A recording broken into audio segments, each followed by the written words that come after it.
What is the bloodiest day in the history of warfare? Is it a day that you've heard of? Today we're looking at the Battle of the Somme, which took place between July 1st and November 18th, 1916.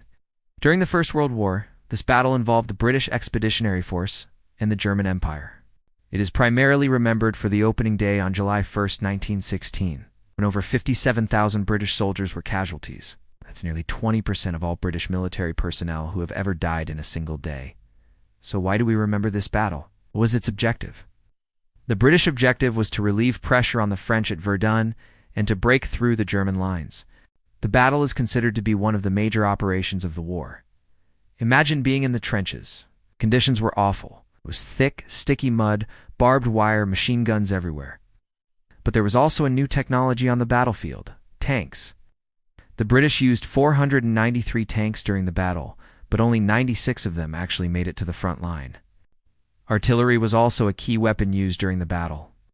On July 1st alone, the British fired over 1.5 million artillery shells. But what was it like for the men on the ground? How did this battle change Britain? The battle had a huge impact on people back home in Britain. Many of the men who fought in the Somme were part of the PALS battalions. These were groups of friends, families, and local men who had volunteered together to fight for their country.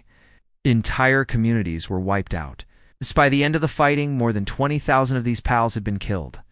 This had a profound effect on the people of Britain, created a culture of mourning and remembrance that continues to this day.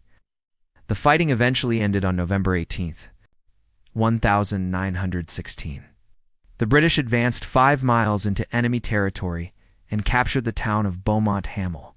But at what cost? Was it worth it? Historians continue to debate the strategic value of the battle.